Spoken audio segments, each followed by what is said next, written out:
Good morning, good afternoon, everyone, wherever you may be. I'm very honored to be hosting this session during the first Nobel Prize Summit, Our Planet, Our Future, which obviously is a very appropriate theme. Myself, as the co-president of the Club of Rome, alongside my partners in crime in this incredible session, which I hope will really bring forward some very deep new thinking, but also important actions that we would like to put forward to all of you around the need to look at our planet, look at our future, and plan for alternative futures that take into consideration the planetary boundaries. I'm here joined by Johan Rockstam of the Potsdam Institute, and we'll be joined later also by Per Espen of the Norwegian Business School and the Swedish Resilience Center in terms of some of the panelists that will be before you today. Humanity is now the largest driver of change on Earth. And clearly this Nobel Laureate Summit has brought forward some of the greatest brains and some of the greatest scientists and humanists who have been talking about this deep existential risk that we have with regard to our own existence on this planet as we look at the tipping points before us of biodiversity loss, climate change, and now a human-made health pandemic. Ultimately, if we are to value our future, we need to value resilience in societies and in nature. We need to look at interlocking systems and integrative systems approaches in order to understand how to really shift towards those kinds of actions that are going to make our footprint much less and ensure that we can survive on this planet that we call home. That means that we need to find the right balance between lives and livelihoods. And I'm sure that Sharon Burrow in particular, who will join us later on our transformational economics panel, will reflect with us on what that also means for jobs for people so that we can ensure that they continue to have livelihoods as we move into these new alternative futures. How do we do that is something we will explore in this session. How do we find those very intricate balances between nature, people, peace, and prosperity? So I'm going to ask Johan to give us a bit of what his feeling is. And I know you've been speaking about this for the last couple of days, Johan. Where are we in terms of the planetary boundaries? And also deep congratulations on your new film with David Attenborough on this very point. Thanks, Sandrine, and great to be with all of you. And just to share with you that it's the first time ever that a Nobel Prize Summit is held. It's the first time ever that this scientific gathering is hosted at the National Academy of Sciences, and it's basically science standing on its own evidence to reach out to humanity about what I would argue to be the most dramatic conclusion in the history of modern humans on planet Earth, namely that we've reached a state of planetary emergency. That's not a small thing. That has never been declared before, and we hope that it will never more have to be declared, because now is the moment we are facing two large risks to take for future generations on Earth. And one simply has to start with the basics. We have now warmed up the global mean temperature on Earth to 1.2 degrees Celsius. That might seem like a small step, but in fact, this is, we know today unequivocally, the warmest temperature on Earth since we left the last ice age 12,000 years ago. And already at 1.2, can you imagine, we see unequivocal evidence that we have transgressed 3 tipping points already. The number one is the Doomsday glaciers in West Antarctica. You've all read about them, the Thwaites and the Pine Island glaciers. The second one is the summer sea ice in the Arctic, which is now rushing towards a ice-free summer state, impacting the jet stream, the Gulf Stream, and the weather patterns in the Northern Hemisphere. And the third and final victim are the tropical coral reefs at 1.2. And we are increasing the temperature with 0.2 degrees Celsius per decade. So we are actually on a trajectory that would cross the 1.5 degrees Celsius climate planetary boundary somewhere between 2035 and 2040. What does that mean? Well, that means pain. That means rushing towards more heat waves, disease, droughts, floods, hurricanes, more impacts on particularly vulnerable communities in the world. Would the planet be knocked over? The answer is probably no. There's a scientific debate about this, but it's not until we reach 2 degrees Celsius that we have more and more evidence that this is the point when we are at risk of really crossing thresholds of irreversible change. That's why this is the decisive decade. We cannot risk that. Now is the time to recognize that risk times the decisive decade means emergency. We need to become managers of all the global commons. We need transformational economics. And it's not only about decarbonizing the energy system, it's also about keeping the Earth resilience intact. So that is the charge, Sandrine, for the transformational economics. Thanks so much, Johan. And I couldn't agree with you more. Confronting these tipping points and understanding how we can build resilience across different systems. And as co-chair also of the resilience track in the food system, we're speaking about this very point now. We also need to speak about those very clear social tipping points that many of us have seen, whether it be Black Lives Matter, whether it be, again, the jobs and the livelihoods that we are thinking about, which we must bring back post-COVID and ensure that people can live on a livable planet, but continue to work and be active citizens. And for this, we're going to need systemic transformation to truly emerge from emergency, taking into consideration these key social tipping points, which must be addressed. Political progress, market forces, technological disruption that will then enable to, as you said, not just think about zero carbon, but also zero loss of nature, zero poverty, zero pandemics. And what we're increasingly even asking is for universal access to food and ensuring that we have universal wages. So really taking into consideration the depth of what we are facing in terms of both the planetary tipping points and also these important social tipping points. The progress is visible, and we're seeing that they're the next generation of political leaders have embraced new economic models, whether it be in Finland, in Iceland, in Scotland, in Wales, or in New Zealand, where we're looking at new models around well-being, which are structured around social, economic, and environmental pillars and indicators. We're also looking very much at one of our Club of Rome members presenting to many local jurisdictions around donut economics and how we ensure that we survive within those planetary boundaries, taking into consideration very key social indicators to ensure that we thrive through communities and human well-being. So to conclude, we are not yet there, and we need to make rapid progress before 2030. We've called for action, all of us, to ensure that we reduce our emissions by 50% by 2030. And we've put forward, as the Club of Rome with the Potsdam Institute and the Norwegian Business School, a new initiative which will respond to these changes, including a transformational economics commission and the exciting work that you will be leading with Potsdam Institute scientists, but also with the with the Norwegian Business School around the new modeling for pathways for change. Can you give us a little bit of what you will be doing in this instance, Johan, and how some of that modeling is going to be put together? We know that we need to flesh out those transformative and synergetic turnarounds. And with Worth for All in this new project together, we hope that we can both put in place those pathways through some deep modeling that's building actually on the original limits to growth modeling that we already did as the Club of Rome 50 years ago.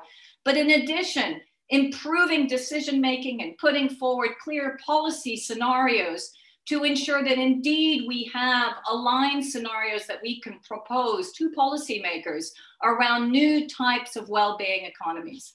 So what is your thinking around the next steps with regard to this project? No, this is really exciting and really important.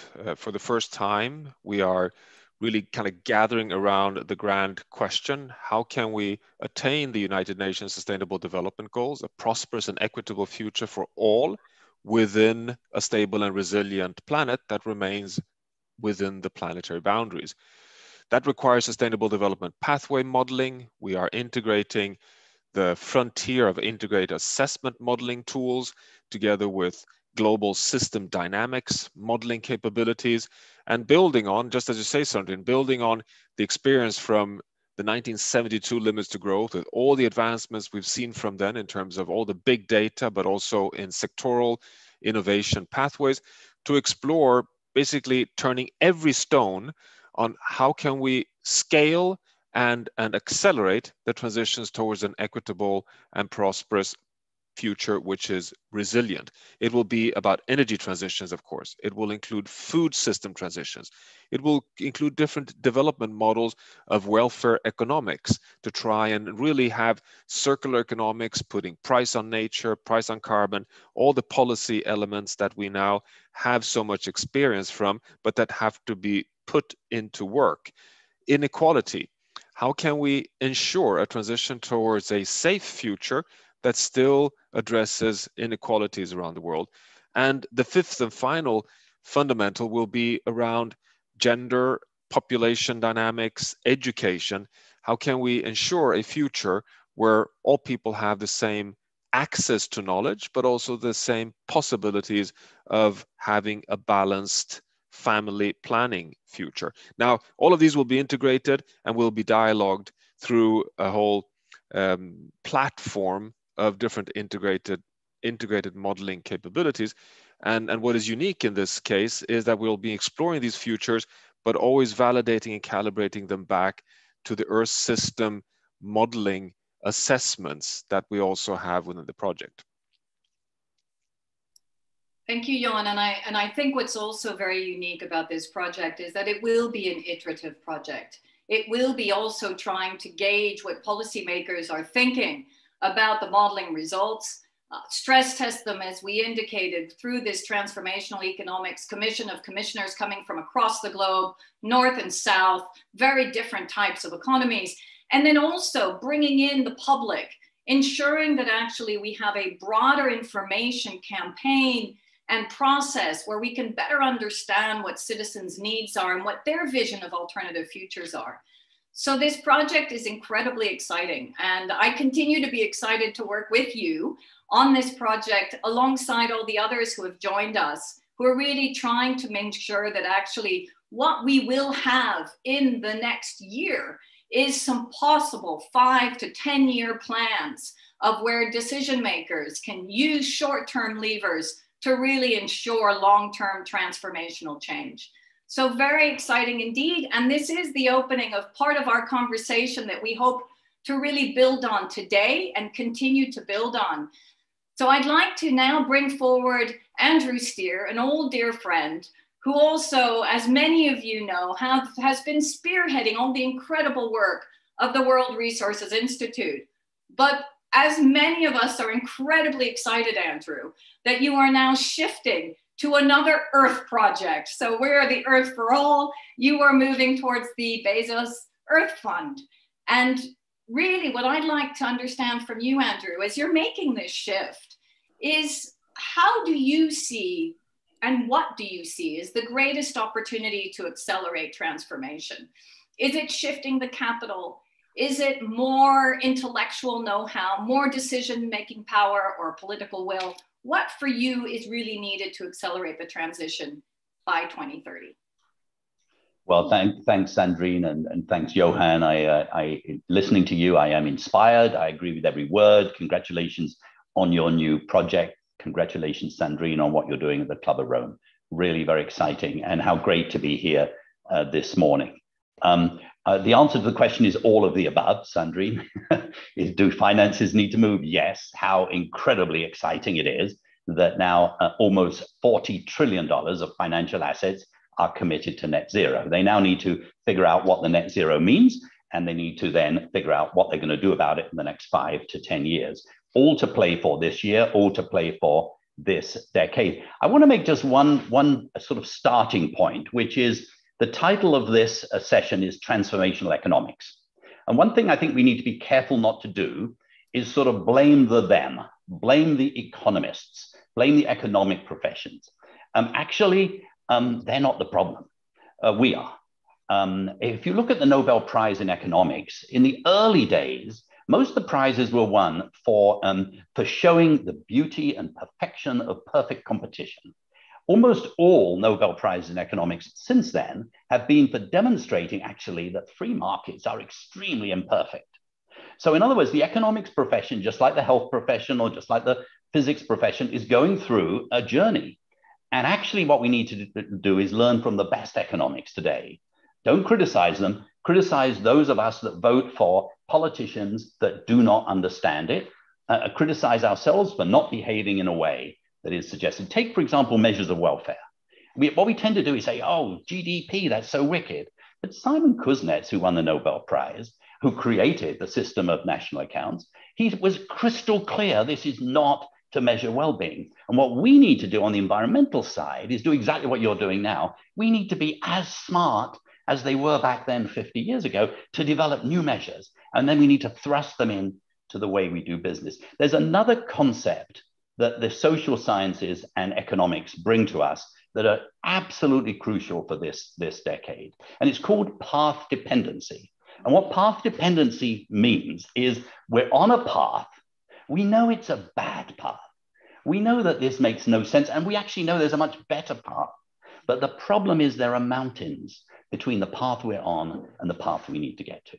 So take, for example, the way we travel in cities. It makes no sense in the United States to lose $1 trillion of income, especially for the poor, because we sit in traffic for 20 billion hours a year, wasting our time.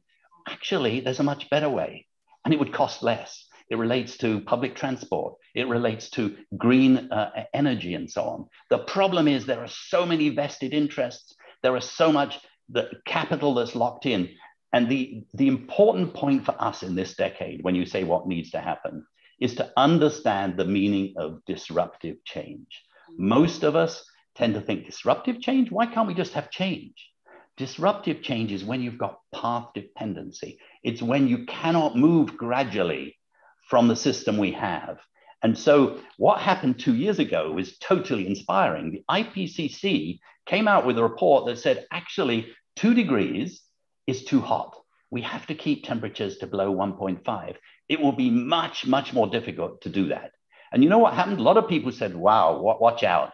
The politicians and the business will run for the hills. This will be too difficult for them.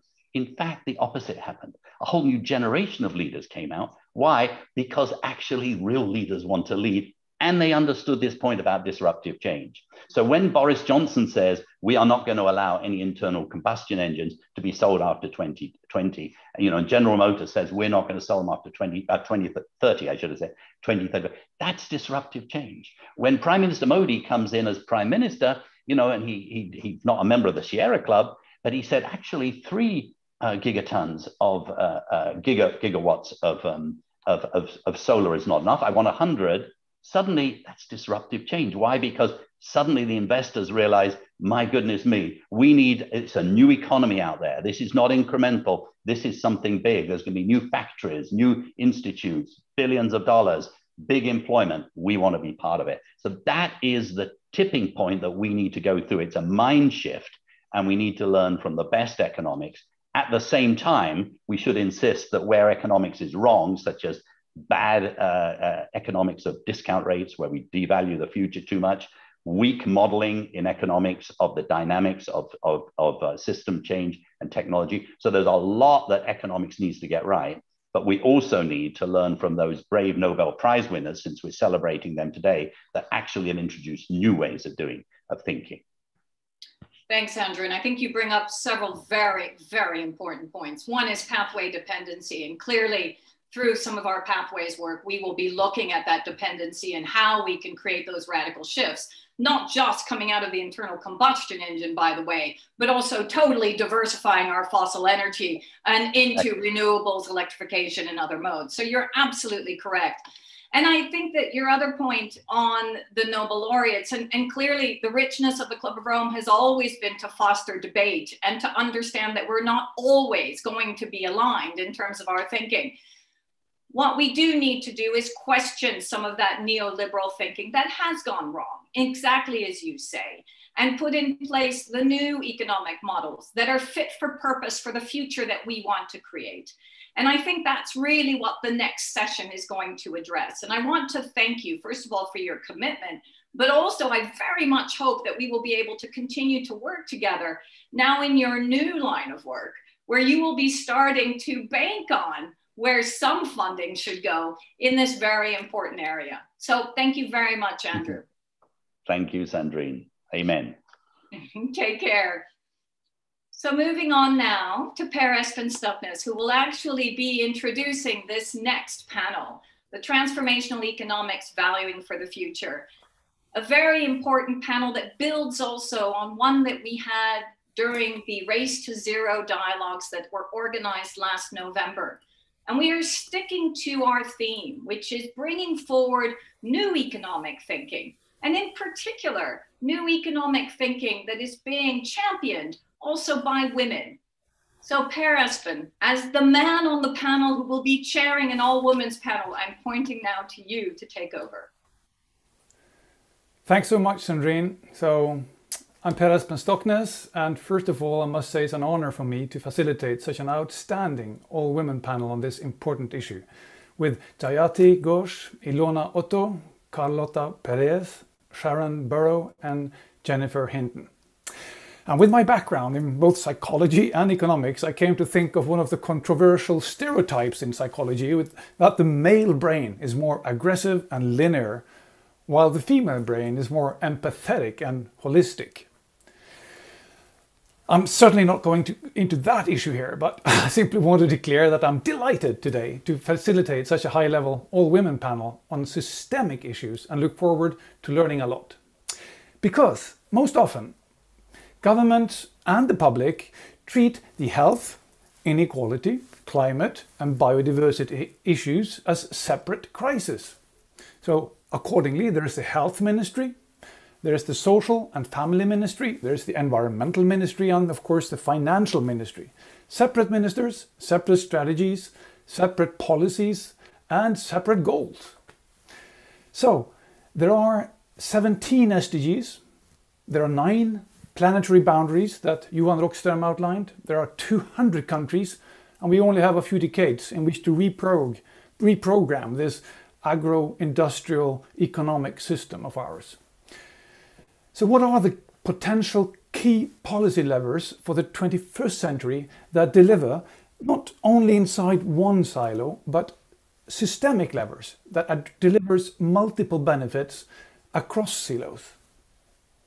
And why can these key levers work across health, inequality and climate domains? At the BI Norwegian Business School, we've researched and taught key sustainability issues for more than 20 years, mainly from a systems and systems dynamics perspective, particularly inspired by Professor Jürgen Randers and the Limits to Growth tradition. Actually, one of the inputs into Earth for All project is the 2018 research project Earth 3, where we kind of warmed up and explored some key policy levers with the broadest systemic impacts. And also, this month, I've just published a new book on the topic called Tomorrow's Economy on MIT Press that summarizes our research, teachings and explores these issues. How can we, meaning all meaning all humans who participate in the modern economy, create systems change rather than climate change? You know, what the kids said on the streets pre-COVID. So how can we measure? How can we navigate this multi-dimensional complex system of incomes, wealth, ecosystems, natural values and cultural and social values? Or simply put, how do you recognize real systems change when you see it and when it's not there? So for this discussion and this panel, I've suggested we focus on the word convergence. What economic policies and levers for change are necessary in order to confront the convergence of health, inequality, climate and biodiversity crisis? How do we guarantee a just transition? How do we best replicate and bring to scale success stories at national, regional and international levels?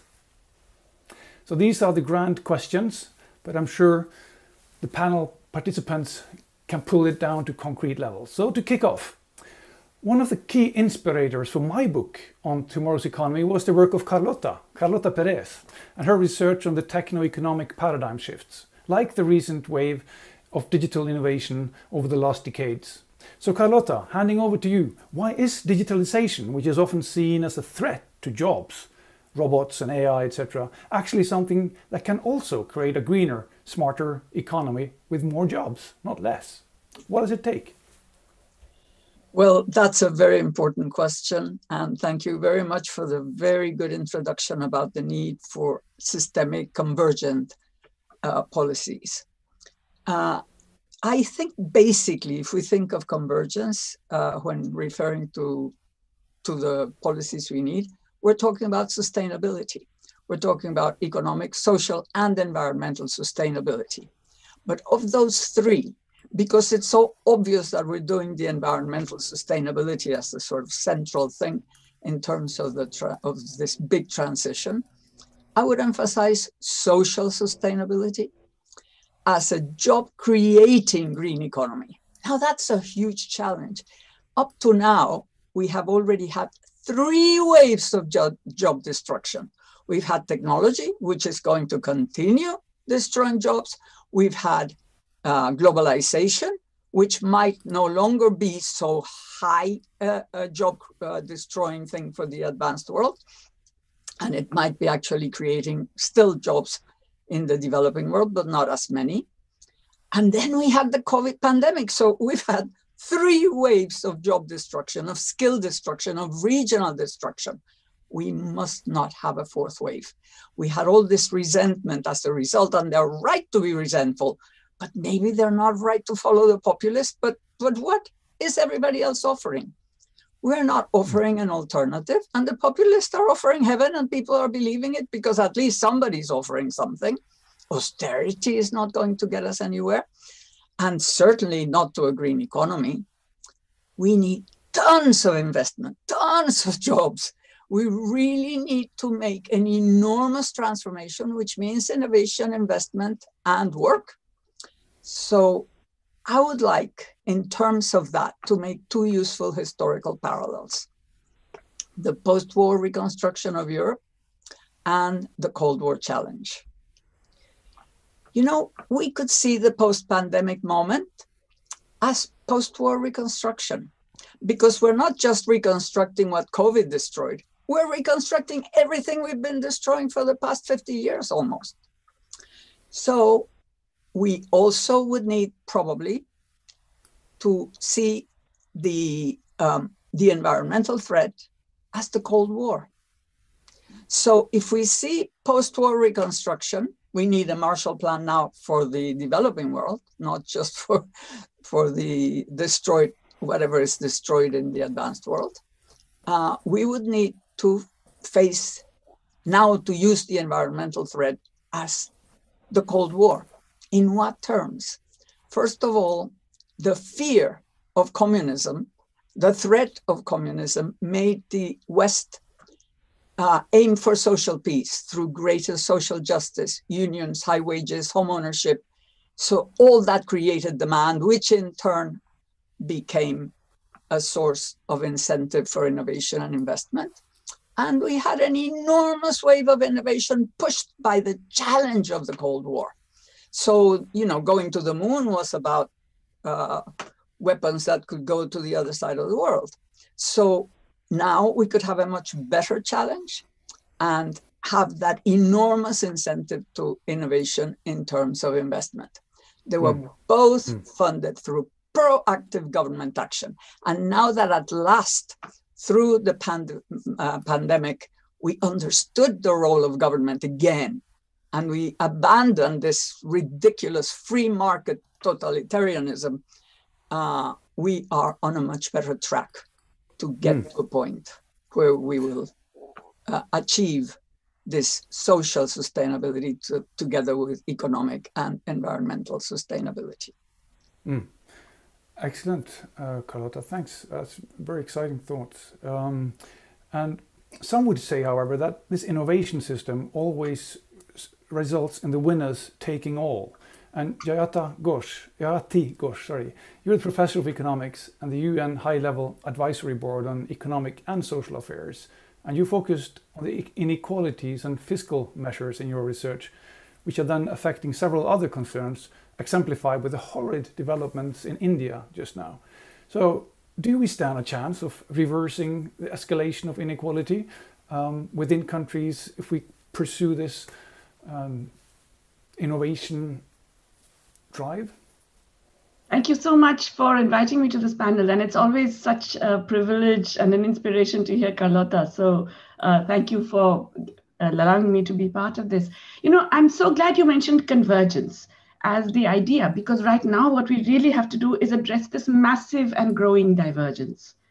And I would argue that it's not just that inequality is one of the pillars. If we do not address the inequalities, we will not be able to do anything else. We will not be able to do the sustainability issues. We will not be able to make any paradigm shift. We will not be able to generate any strategies of economic expansion that do not destroy the planet.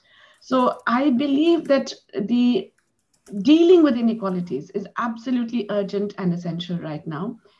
And I have to confess that I'm rather disappointed. I believed that the shock of the pandemic would make people realize what everybody said. All the world leaders came out and said that, oh, we're all in this together and no one is safe till everyone is safe. It turns out these were all words. None of the actions of the leaders of the rich countries has expressed any of that. The actions have been blatantly nationalist. There have been vaccine grabs. There have been attempts to placate the pharma lobby at the expense of everyone else in the world, to continue with patents that are clearly destroying the capacity of the global system to increase vaccines and thereby bring an end to the pandemic. There is incredible emphasis on huge fiscal expansion in the North, which is excellent. I'm all for it. I think it's very good, without enabling or allowing similar fiscal expansion in the developing countries. So we have had in the United States, where I am at the moment, 30% of GDP has been spent over 1 year, additionally, in fiscal terms, for dealing with all the various issues that have arisen in the pandemic and with a strong green element, with a strong focus on renewable energy and sustainability, which is all to be welcomed. By comparison, in the developing world, the average increase in fiscal spending over the last year was about 4%. In the least developed countries, the poorest countries, it was 2%. So there's really been nothing. And if you're looking at 2% of their GDP, we're talking about $2 per year, per capita increase. That's the kind of fiscal expansion you got last year in the least developed countries. This is really not something that is, again, inevitable. It is an outcome of the way we have structured our global relationships. And I'm afraid it's also an outcome of these strategies being pursued by people in the rich countries. None of this is, of course, desirable, ethical, just, and so on, but it's also unsustainable. The absence of a fiscal space for developing countries, which is coming about because we're not getting a dramatic increase in the SDRs. We still haven't got 1.5 years into the pandemic in the IMF's liquidity. We are not getting any restraints on capital flows, which continue to wreak havoc in developing countries. We are not getting any attempts at debt restructuring, which is absolutely essential because the burden of debt is preventing so many countries from being able to spend more. And we are not getting systematic efforts to do something about the global food system, which has already generated massive hunger and is going to create even more as we speak in many of these poor developing countries and in many emerging economies as well. As a result, what do we see? We find that the great divergence is not only for all of the reasons that I have mentioned, but it's also in terms of strategies for a greener, multicolored, more sustainable recovery. So the developing countries, including my country, India, which I noticed that Mr. Modi, Prime Minister Modi, was favorably mentioned in the previous session as making very good announcements about climate. What have they done? They have all deregulated environment over the past year. They have encouraged more carbon investments. more coal investments, more fossil fuels of all kinds. They have opened up doors to the worst kinds of not just dirty and brown, but climate damaging investments in a desperate attempt to attract and generate economic growth at any cost. I'm not excusing them, but I'm pointing out that most countries now feel they have no option because, let's face it, the North has abandoned them. Let's not kid ourselves about this. And as long as that happens, all the talk of systemic change and how do we do this together, it doesn't mean anything unless we can force some greater global cooperation and solidarity among the countries that can actually make a difference. Just one positive note to end on, I think there's the beginnings of that. We have seen the Biden administration make some positive noises about tax cooperation, which are absolutely essential. And it's very interesting to see that once Janet Yellen makes such statements, that a lot of European governments that had been bitterly opposing it so far suddenly fall in line. So there is hope. I think there is some hope for greater cooperation. But at the moment, what we have is actually adding to divergence. And just saying that we should all be in it together doesn't mean anything. Thanks for spelling out those troubling developments so clearly, Jayati. We also have this issue of inequality on the jobs level. And Sharon Burrow, you represent nothing less than 180 million workers by leading the International Trade Union Confederation. Inequality is, as Jayati just outlined, at least on a par with planetary crisis. We have the escalating inequality crisis, which then spill over into health crisis. And what are your top convergent policy levers you recommend? And why just these in the light of this convergence red thread we have? Well, following Carlota and Jayoti is an enormous task, but I could kiss both of them because they've framed the issue around jobs and the convergence with other areas of planetary destruction that we need to deal with very capably.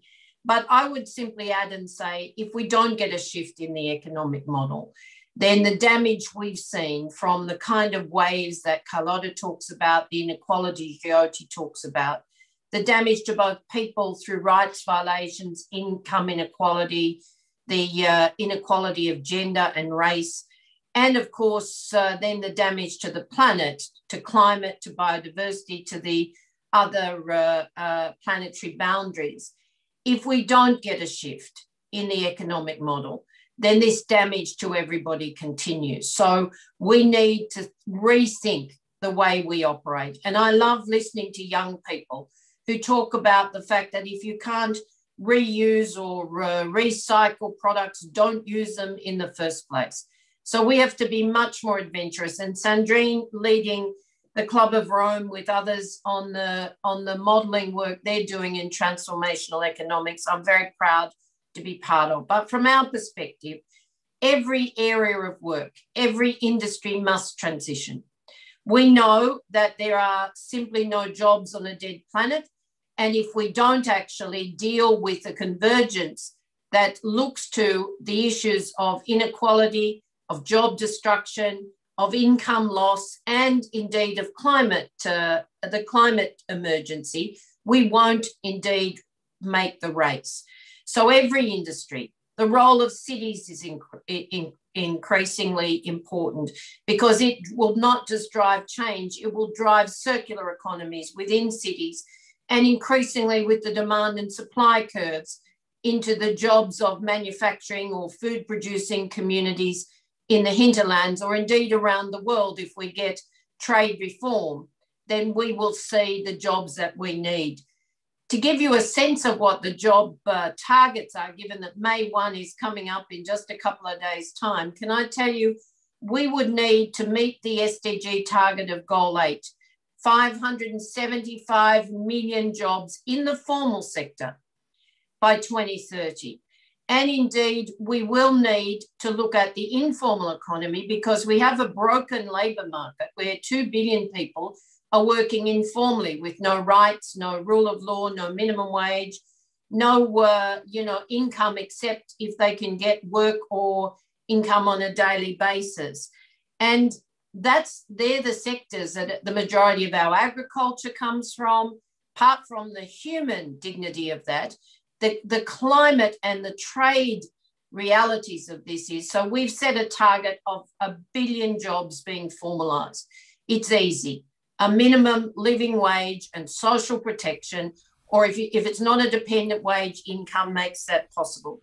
But for climate and for the dignity of decent work, we need to change the investment lens as well. We have around $40 trillion of workers' capital, pension funds in the global economy. Every dollar, every euro, every piece of investment must have an ESG lens. So this new modelling is so, so important if we're going to shift the way we actually create jobs, deal with innovation. But I wanted to say one other thing.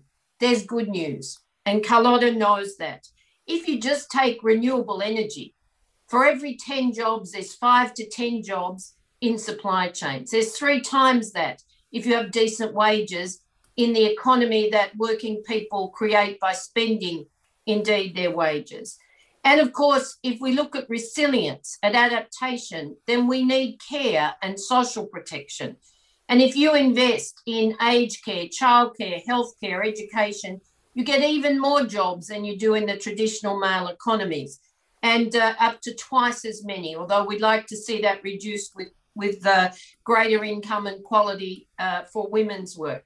But we need new models, and all of us working together. And what a panel to be on, what amazing women with Sandrine, and of course with Johan and you and Andrew. It's been a pretty good show to date. So, but I like the fact that the women dominate. You wouldn't be surprised to hear that, because it doesn't happen very often. New economics, new models. Let's work together to make it happen and end the silos. Excellent. Thanks, Sharon.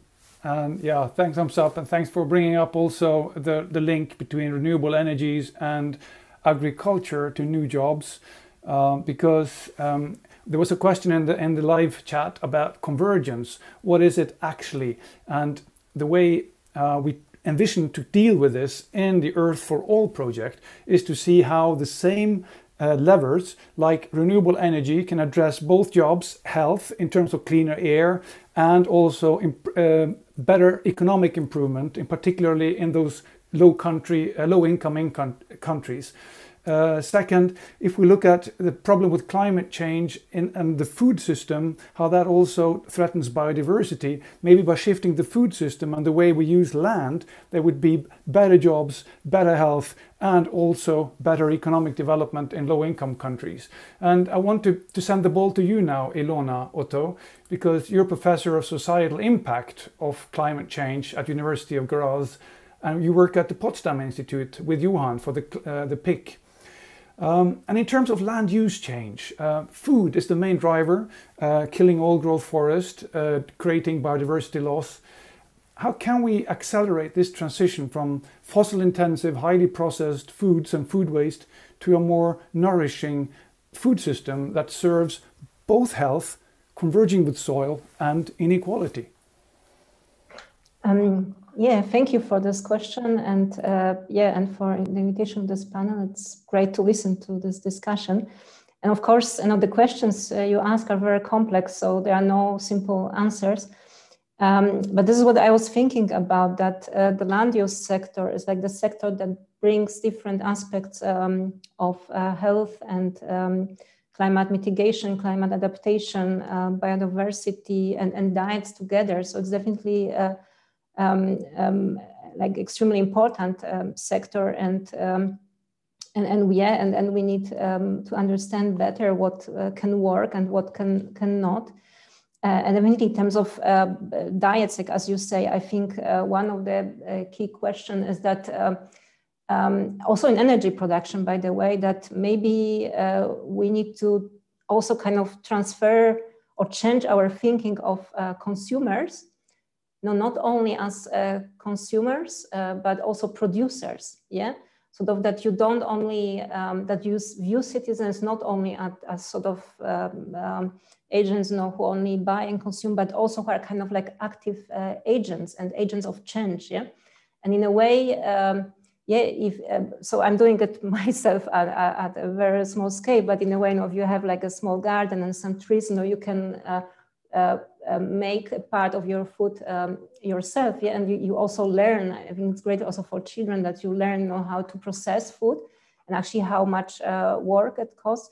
Also, you eat less than processed food, so it has those kind of multiple benefits. I'm not saying everyone should become a small-scale farmer, but there is something in this thinking that also in terms of energy production, like how many people own buildings or family houses, and if you think that we could put solar panels on some of our roofs, we can also contribute to those changes.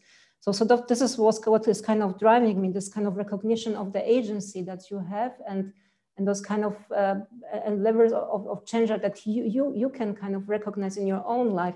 And was also what Andrew Steer was talking about, that sort of like, we have to see ourselves as a solution, like as agents providing solutions to different problems. And maybe shortly also on inequalities, that it's not only about economic inequalities, but there are also those large carbon inequalities. So actually, like very small share of global population is responsible for this proportionally high share of lifestyle carbon emissions. And of course, I'm talking about people like millionaires and billionaires. And they are also people who have extremely high agency, yeah, because they have the resources, they know the decision makers, or maybe they are the decision makers themselves, and they are part of the, the global elite.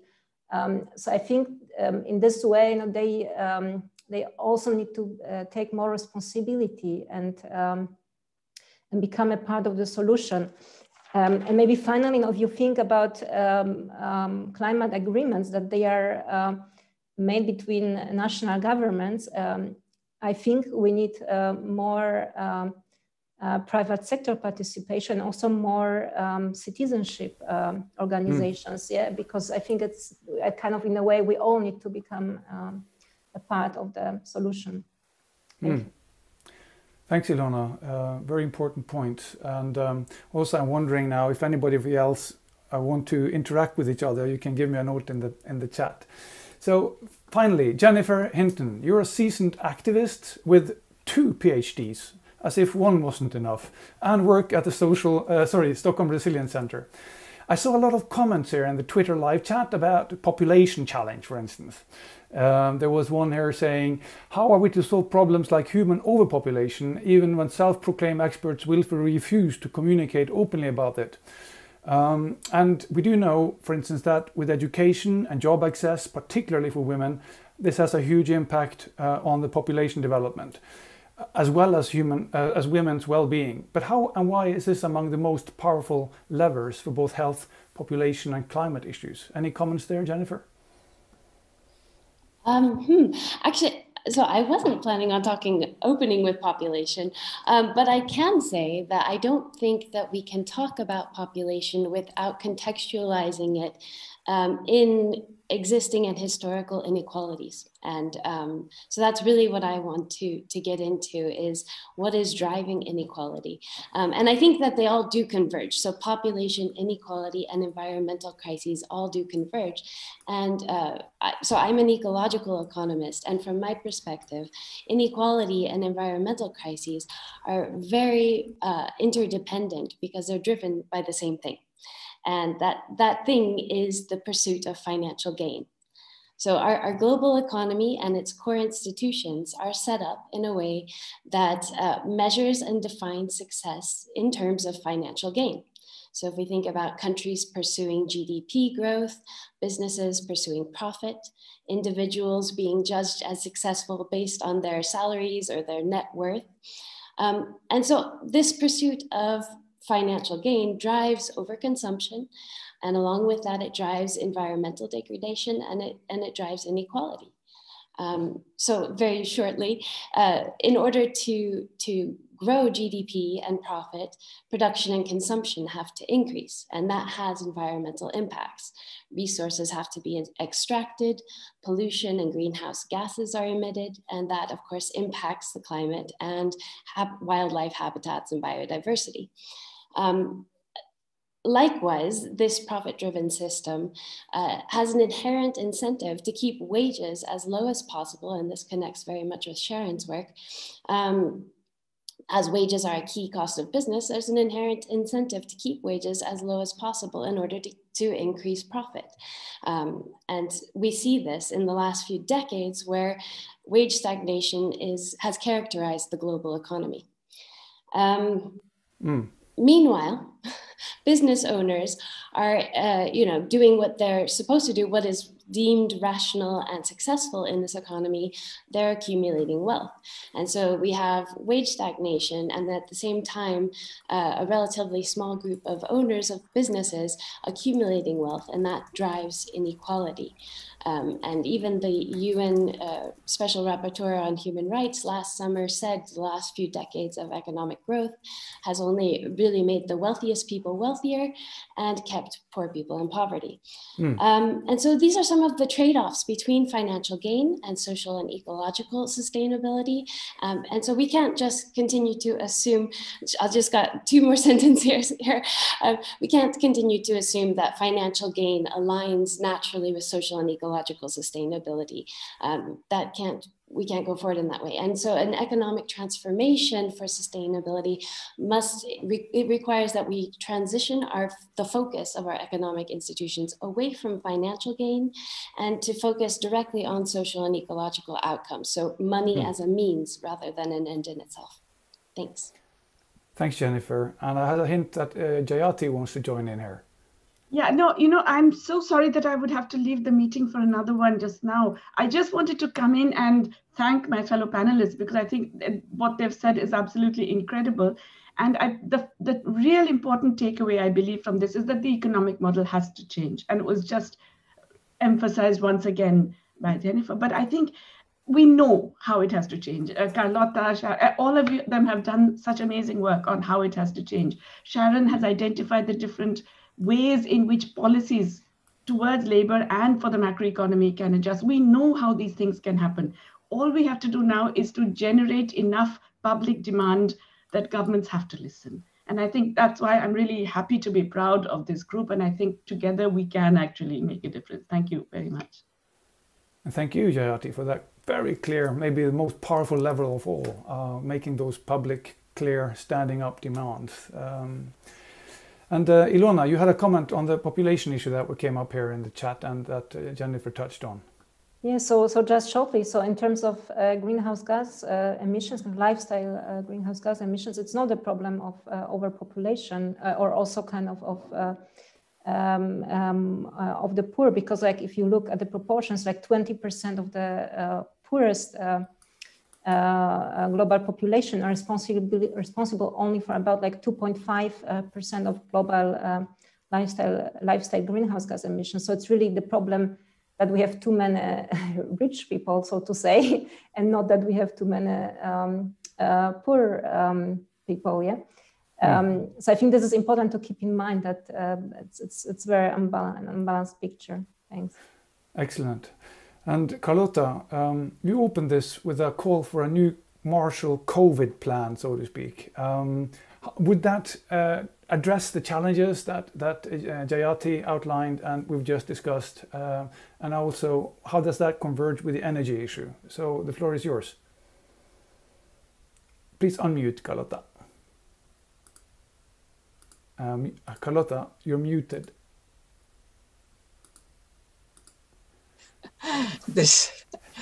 Okay, thanks for that question. No, really, I think definitely energy is one of the most important elements in this whole thing. But we tend to see energy on the one side and we don't look at materials. And I think energy and materials have to go together because materials are energy. I mean, aluminum is energy, copper is energy, steel is energy. Every material you can imagine is actually energy. So we're not touching that when we're touching just our own thing. So the question is that we need to turn this energy and materials issue into an intense investment and innovation issue. So how do we do that? We have to make energy and materials expensive. But to make them expensive, if we do it country by country with taxation, tariffs, and all this thing, what we get is a race to the bottom, because not every country is going to do the same. And we already have a lot of experience on this race to the bottom thing with finance. So we need pressure. What's going to happen if we do it that way is not only that, but that the companies that are producing the raw materials and the energy in the developing world are going to try to get that taxation tariff money out of the countries. So we're going to have even more difficulty for the developing countries to develop green because they won't even have the short money that they now get from the materials and from energy. So we need something which seems completely impossible. We need not only to do circular economy, real durability, maintenance, rental economy, all those things, but we actually need to change the prices of materials at source.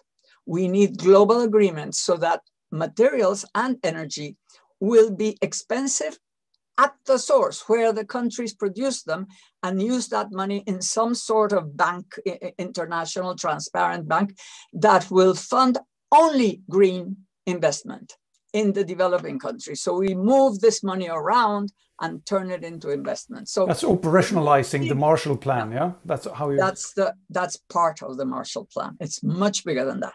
But anyway, we need to think big.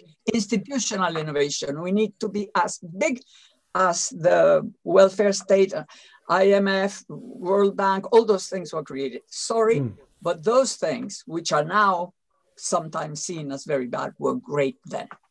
Sharon? Well, Carlota's right. And if you go back to the history of the creation of the Bretton Woods, indeed, yesterday talking to Ngozi, the history of the WTO, which is only 20 years old, it actually focuses on people and about, as somebody said earlier, shared competition from a genuine point of view. And we need to revisit that. And if necessary, either reform or change or grow new institutions. But I wanted to simply say that, this is a remarkable set of contributions. And Carlota, we call that big plan a new social contract. And we fight everywhere for a new social contract that has, of course, jobs, climate-friendly jobs with just transition, but it has rights. Let's go back to that peaceful social stability that you talked about, post the two wars and the Great Depression, the birth of the ILO, all of those areas where they said people matter and there must be global standards. And we need new global standards for digitalization, because I agree with you. But it's also about universal social protection and sharing our prosperity for resilience against future shocks. And of course, it's about inclusion with gender and race as well as inequality, as I said. But the SDGs frame this well, but without the economic transformation that you're all talking about, that brings into the model all of the framing that Johan and the rest of you have emphasized, we won't make it. So, Sharon, just a quick add here, because if you have one more minute, there's a question from the chat saying, well, we don't really need more jobs. It's kind of provocative. We need less work. And also, what sort of jobs do we want? This is from Martin Auer. There are jobs that use up resources. Which is why we have to live within planetary boundaries. But no one's ever going to convince me we don't need less hours of work. That's a different story. But if you actually looked at the fact that if we're talking about people having the opportunity of the dignity of work, and that's the thing, can you choose to have the dignity of decent work or not? And right now, the figures I gave you show the deficit of choice, but they have to be climate-friendly jobs. No question about that. Jennifer. Yeah, exactly. I would say that we also have to be talking about, when we're talking about systemic transformation of the economy and new economic models, alternative models, I think we need to be talking, that gets more into how can we have a shorter working week? How can we have, what kind of economic system allows for a shorter working week and allows for expensive materials at source, like Carlota was mentioning.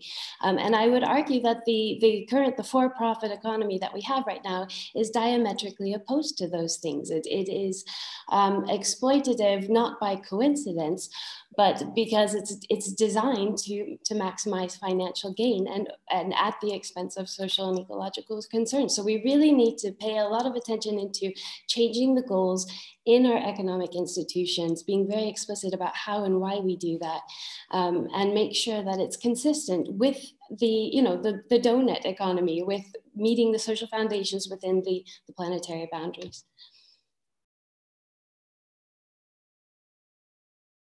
Ilona, did I pick up that you had a comment there? Yes, well, but maybe shortly, like, no, we don't need just jobs, but we need also meaningful jobs, in terms of jobs that are meaningful, a good kind of for the environment and for the societies. I think this is important. So bad jobs make people actually sick. There's some research about it. But I wanted to comment on the prices. I think increasing the prices of materials and energy is important, but we need more. I think we really need kind of more active role of the government, like bans, prohibitions, setting standards, regulations. I think this is what is necessary to bring this kind of rapid level of change that is needed. So examples like countries or also companies kind of removing or excluding some products, or kind of announcing that the combustion engine will be just prohibited, yeah, in some industries. So I think this is the way to go, and that can bring this rapid change that is needed to meet the challenges. Great.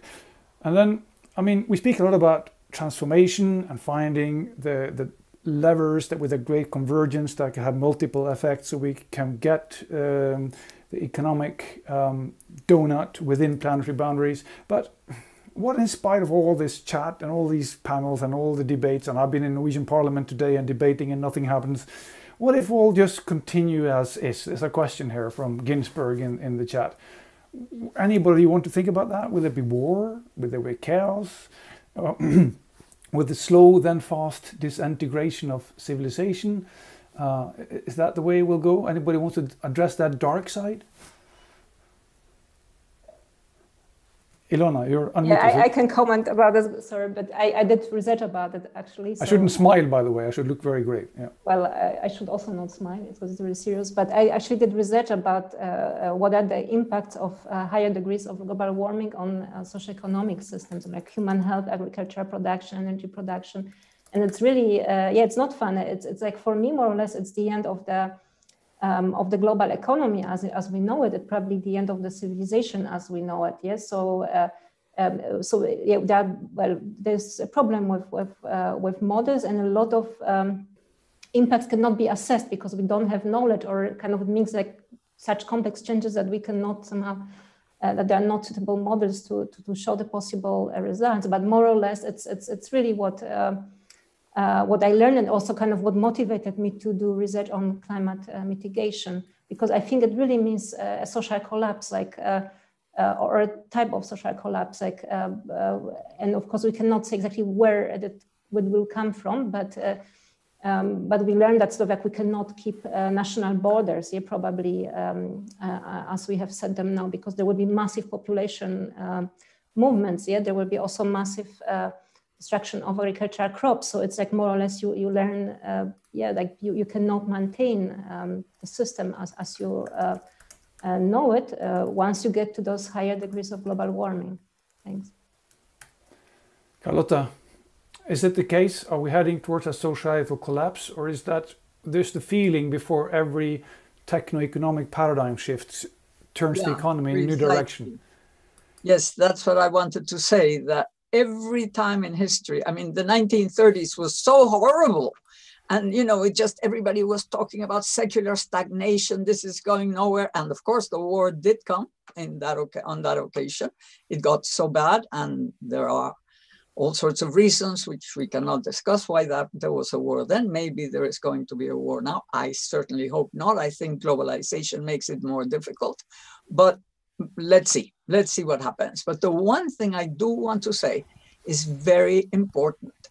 Every technological revolution has gone through decades of inequality, horrible, the worst of capitalism, really impoverishing the few, the many, enriching the few, being completely unfair in every imaginable way.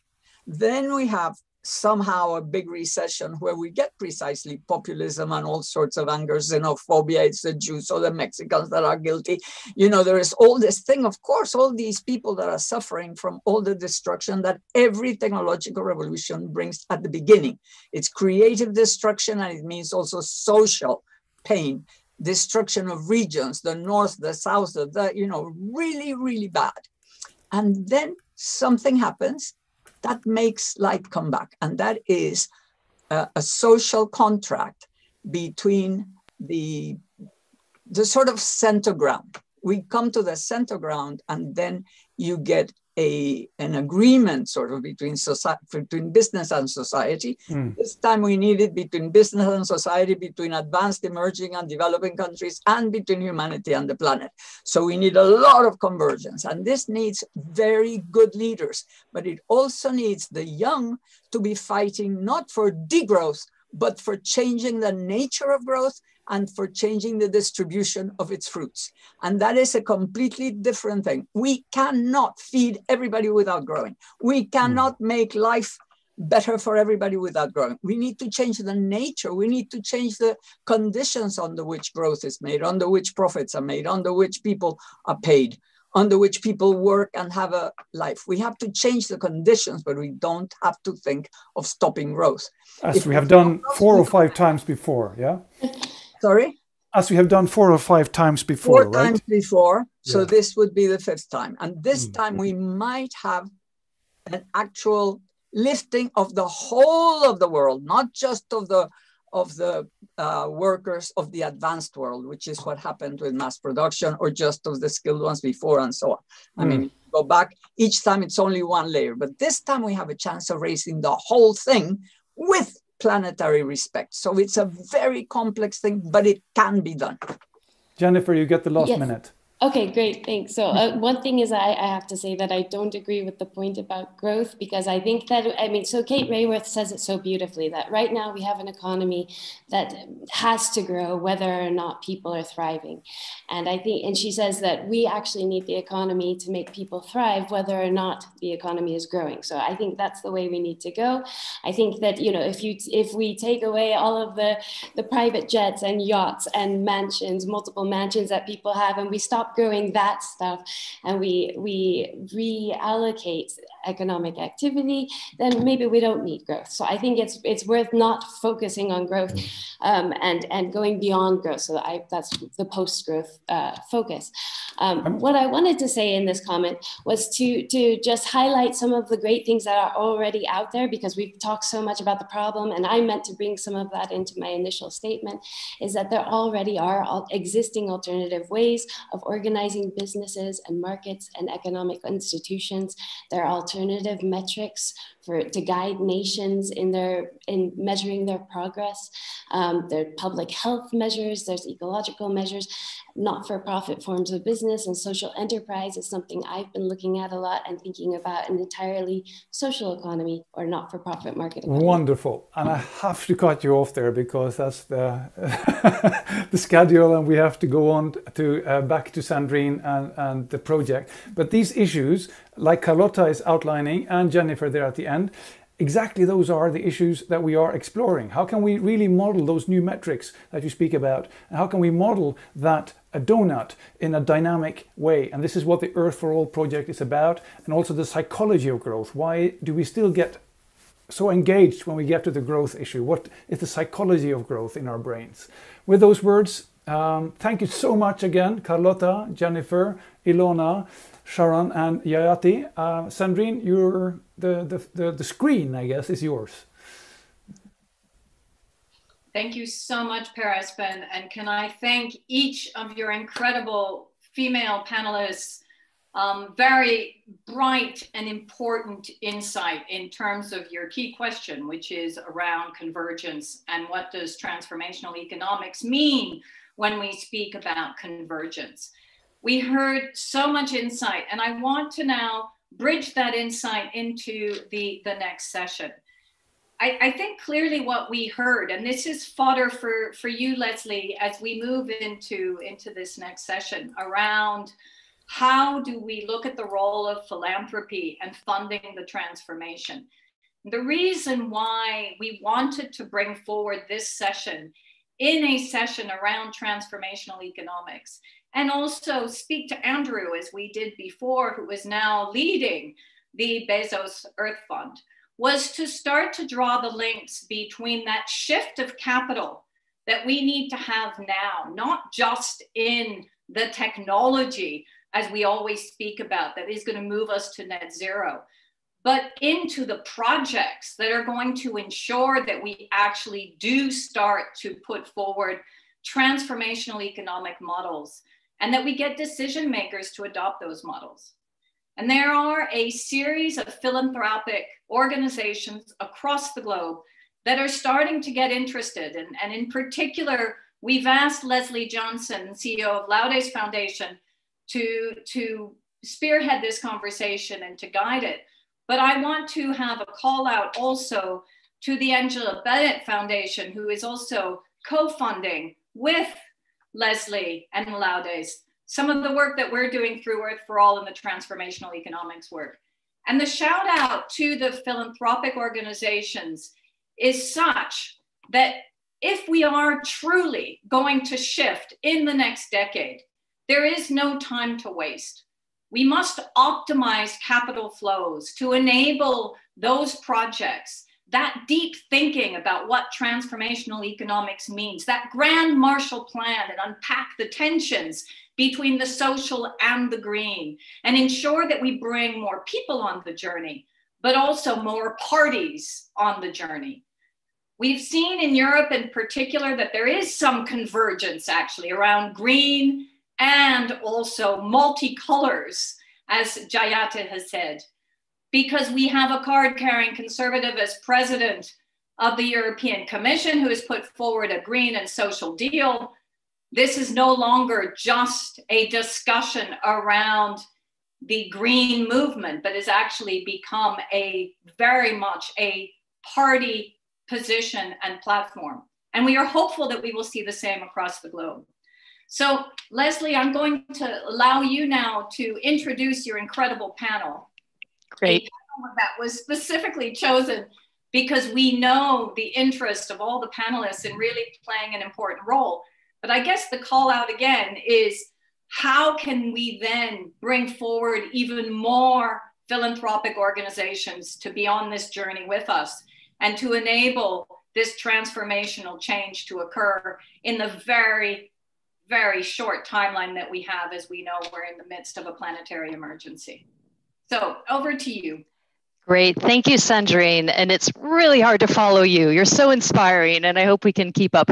So good morning and good afternoon, everyone. I'm really honored to chair this panel.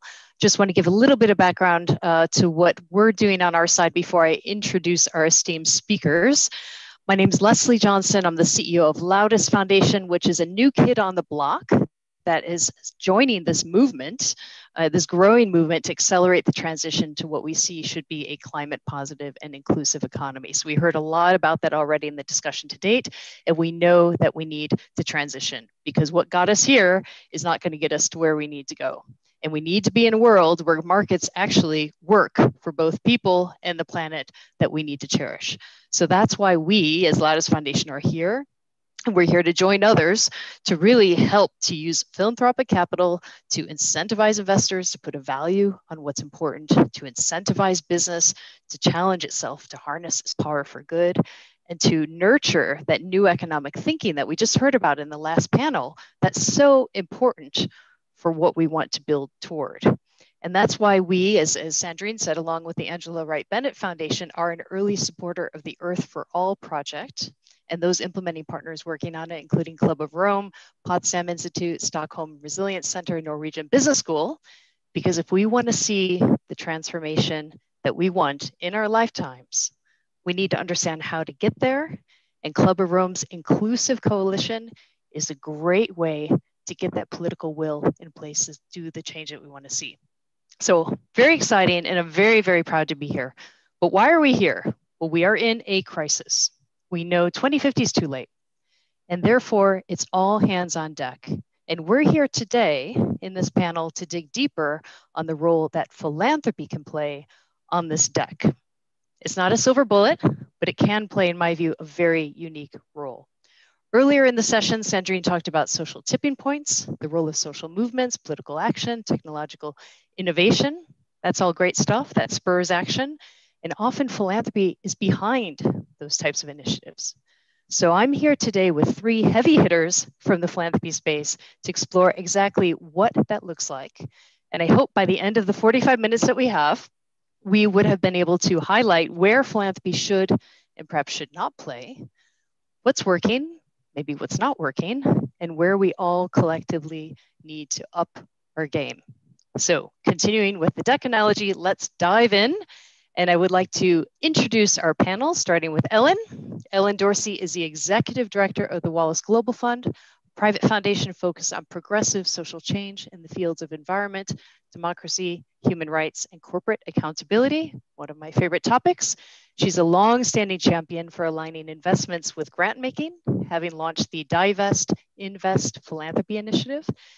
And she may not know this, but she's my personal hero for having published an op-ed last year that called on philanthropy to get a move on and declare a climate emergency already. So thank you for being here, Ellen, and for pushing funders to be more bold. Secondly, we have Félicité von Peter, who is the managing partner of Active Philanthropy, a platform for funders and foundations from across Europe who want to make a lasting difference in protecting the planet for future generations. Having worked with funders across the spectrum, from large institutions to high net worth individuals, Félicité is one of the few people I know who deeply understands the fast-moving European philanthropy industry, quote unquote. And I've had the pleasure of being advised by Félicité almost 10 years ago, if she can remember that. And I can assure you she's very good at what she does. So welcome, Félicité. It's great to have you here. And last but not least, Tom. Tom Steinbach is someone who wears many hats. He is the Executive Director of Tempest Advisors, where he leads a team of philanthropy experts focused on addressing climate change in the US and abroad. And as part of that, he's the Executive Director for both the Sea Change Foundation and the Sea Change Foundation International, 2 foundations focused solely on climate mitigation and one of the larger climate funders globally with work spanning Europe, the US, and Asia. I could share more of the hats that Tom wears, but I think it would make the rest of us feel a little bit like underachievers. So let's go ahead and get started. And thank you, Tom, for being here and for bringing all of your hats. So just to summarize, this is a panel on how philanthropy can unlock the funding needed for economic transformation. But we all know when compared to public sector funds or even business investment or finance, the level of philanthropic funding out there is small, it's minuscule. So the first question I'd love to ask our panelists is, why bother? Why is philanthropy even needed if it's so small? How can it actually be impactful in accelerating this transition? Let's start with Ellen. Would love to hear from you first and also understand how your foundation is working to enable this change. Over to you. Greetings, everyone. Thank you so much for inviting me to participate, Leslie and Sandrine and all the wonderful speakers that preceded this panel. You know, philanthropy's funding is vital to building the power and strategies needed to usher in systemic change, to transform the energy base of our economy, to change the fundamental operating system of the global economy, to ensure that economic, racial, and gender justice is centered in the alternatives we build, requires strong, powerful movements that can stand up to economic and bureaucratic vested interests that will block the change that is required for our survival.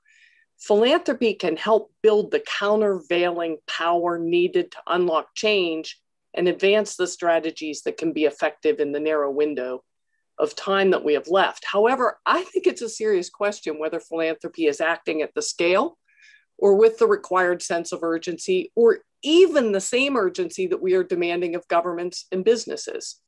We did begin 2020 calling for philanthropy to declare a climate emergency. If we're serious about holding our own sector or our practices to the standards of an emergency, what would we do differently? We have to answer that question.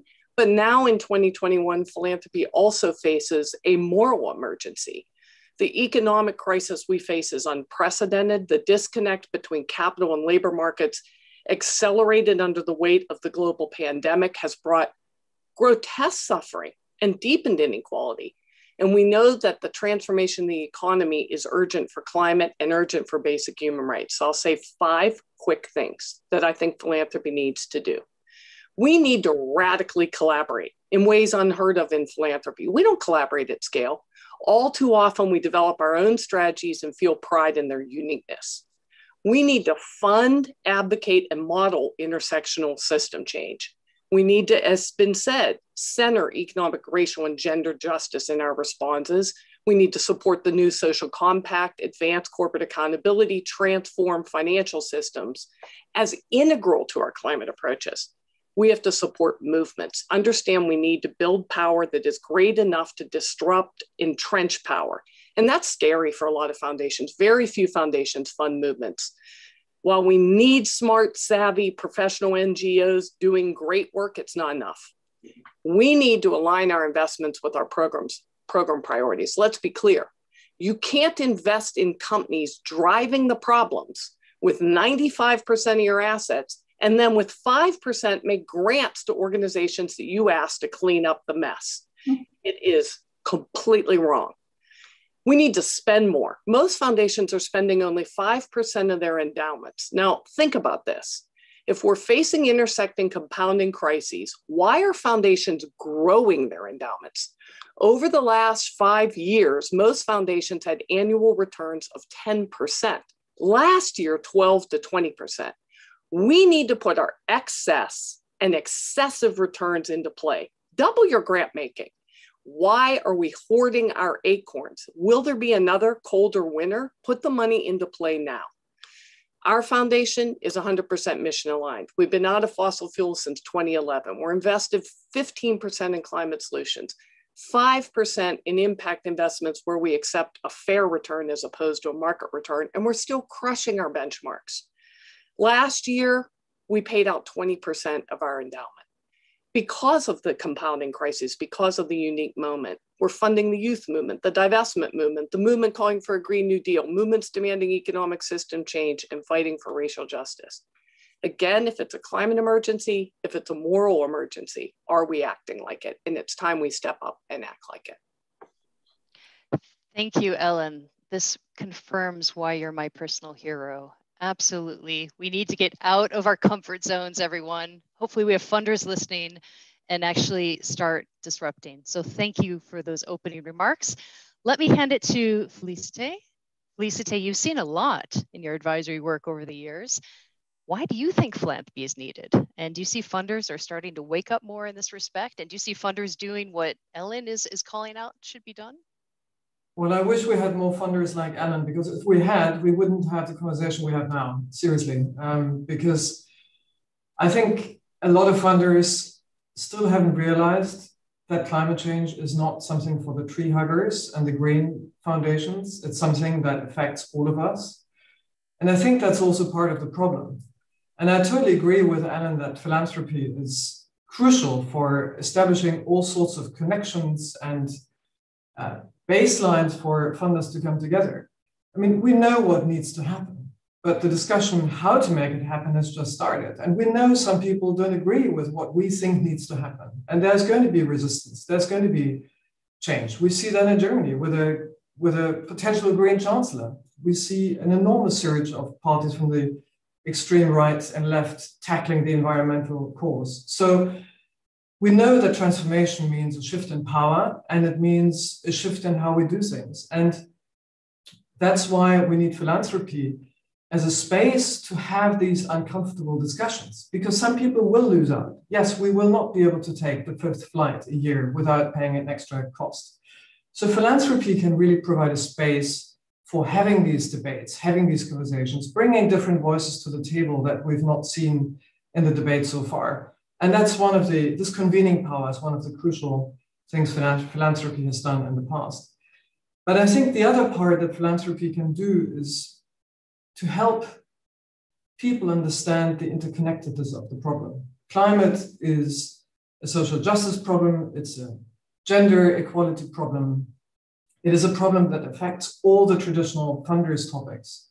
And that's what we're seeing in our work, that a lot of the funders simply are not yet aware how climate change impacts their work and their mission. And so we think that there is also a big need for philanthropy to establish an infrastructure outside that climate bubble that we're all in, that is frightfully small. I mean, if you look at the number of big climate funders in the last 10, 15 years, you can count them on 3 hands. It's staggering. You know, I've been looking at this field for 20 years and I've always wondered, why are there always the same people around? On the upside, we now have some big funders that have an enormous amount of experience and expertise that they can bring to help new funders come on board. But I think we also need philanthropy to build this infrastructure to help funders join the field and to see how the climate crisis intersects with what they do. And to build these alliances that Alan talked about between the climate funders and those that are new to climate, but that will be affected either because they fund in health or education or you name it. So I think that's one of the crucial ways also for foundations to establish a new field. And that's something foundations have been doing for a long time. You know, Carnegie built a field in adult education. Rockefeller was crucial in the Green Revolution and the Ford Foundation. We now need foundations to really establish this new field of climate philanthropy in a different way that we've seen it so far. And so that's also an appeal to the established climate funders to support that as well. And I know, Laudis, you're doing a lot in supporting the national and international funders' commitment on climate change, which is an amazing entry for new funders to join the field. Mm-hmm. Fantastic. And I think that's a great segue to Tom, because when we talk about getting funders out of their climate bubble, and it is a very small number of funders, I agree. You know, Tom, you have a very focused climate lens, and would love to hear your view. How do you see the role of philanthropy, particularly given the trillions and trillions that's needed to tackle the climate crisis? First, Leslie, thank you. And what a pleasure it is to be with Ellen and Felicite here. I'm in California and the sun's just coming up. And so that's making me feel hopeful. So I'm going to try to stay on the hopeful side. Change is coming. Ellen and Felicite just said it. It is coming. And the question is whether philanthropy is going to be relevant to that change or not. We are small by comparison. And in my view, or something I want to throw out, is we should be society's risk capital. We should be willing to take risks with these resources. And generally speaking, philanthropy doesn't do that. It often plays it safe. And if we're in a climate emergency, as Ellen has pointed out, we are. We need to behave that way, and we need to behave in a way that we're willing to take risks. A couple of points I just want to throw in for the mix. I think our big levers for philanthropy are to try to influence what government does, what the public sector does, and what businesses do. Those are the deep pockets. Those are the places, those are the places of high leverage. And philanthropy ought to be working very hard to help set the rules of the road, that the way government does around economy, and to push businesses, push and encourage businesses to really embrace and accelerate the change that's coming. So those, in my view, are our levers. And Ellen, I want to call back to your comment about movements. For sure, movements have a critical role to play in pulling both those levers. And I think in general, philanthropy has been shy about engaging in movements and figuring out how to do it. Part of that, if I think about my own experience, is we don't understand them. And so we keep arm's length from them, where we behave in a way that we're almost afraid of them. And that feels upside down to me. If I were to behave in a way that is deploying society's risk capital, well, we ought to be willing to take those risks. We ought to be willing to have some failures and to point to those failures and learn from them. And I don't see us doing that to the extent we can and should. So I'll stop there. Fantastic, Tom. Thank you. And I want to dig a little bit more into risks and risk taking, because I think starting with Ellen's comments about power and movements, and by backing movements, you're sticking your neck out, because these tend to be the disruptive things that really try to nudge the change we need. Why is it philanthropic foundations aren't taking risks? Because they should. I mean, they don't need to make a profit. They could actually think long term. A lot of them, you know, are funded by endowments that are there unless you're spending down, which probably all of us should do. What is it that keeps foundations from taking the risk needed here? Anyone want to pop in? I'll just say an obvious point. Part of why foundations don't take risk is the origins of the foundations themselves, the creation of great wealth that grew out of the existing economic system. And there's a fundamental question about whether we're willing to take on that system that produced that wealth, even when we know that system change is required to achieve our missions. It's almost culturally outside of the framework of the origins of almost any philanthropic institution. And I think, to the point about funding movements, you know, we see there's like our currency is writing a transactional check to an NGO. Thinking about funding movements means you have to step back, think very differently about how money gets used. And you can't control movements in the same way that you can ask an NGO to present a proposal to you with bean counting metrics. Kind of hard to have bean counting metrics for, you know, unruly movements that you can't really direct. So, but it's what's required now. So we have to figure it out. Full stop.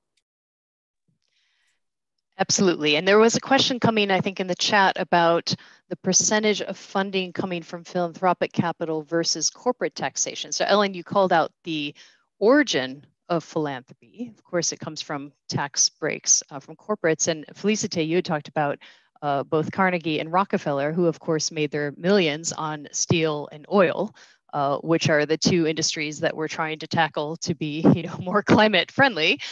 So is that a paradox? You know, and I guess, you know, I guess what I'm trying to get at is the amount of funding we have is so small. Should we even exist as philanthropy? I love Leslie, that you always ask these hardball questions. And out of great respect for Sandrine and her wonderful way of calling a spade, I'll quote something that I was once told. Someone said, foundations are not about the bottom line. Foundations are about the ego line.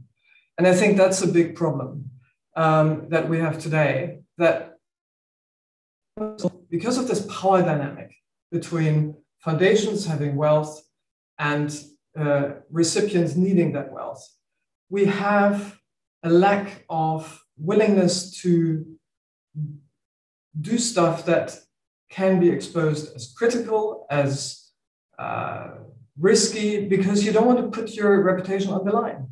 And there is this power dynamic that still assumes once people have created that wealth, they also know what to do with it. But the amazing thing is we see a great shift in that. We see a new generation of funders that have inherited wealth, that question that power dynamics, and that are going to fund, I think, in a very different way. This whole notion of participatory grant making, seeing yourself as a partner of movements, because you don't want to control. You want to be part of the solution, and you see that your money is just one aspect of the entire solution that is needed. I think that is something that gives me great hope for also a very different way of funder we're seeing emerging today. Fantastic. And that is a great segue to the second question I wanted to ask, because I do want to go a bit deeper on this concept of power that I think, Ellen, you had first raised. We're all here, of course, because in our own ways, we're working to accelerate this transformation of our global economic system that we want to see. But it's really hard, as we know, and because it really entails changing, you know, the dominant paradigm, changing the mindsets, the ideas, the incentives, even the power dynamics within the system. And so I'd love to hear from each of you in your experience, how has philanthropy been successful at really tackling these more deeply rooted issues? And we're getting into Danilo Meadows territory here. So when we're looking at kind of the leverage points for changing a system, you know, those deeply rooted ideas and norms that govern people's behavior. Tom, let's start with you. Would you love to hear your perspective on what's working? In your view? A couple thoughts to throw out, and I'd love to get in conversation with Ellen and Felicite on these too. First, a tie back to the earlier conversation. Philanthropy in the climate space is collaborating to a degree that I haven't seen in other sectors, and not to say we've got it, because I don't think we do. But we're heading in the right direction.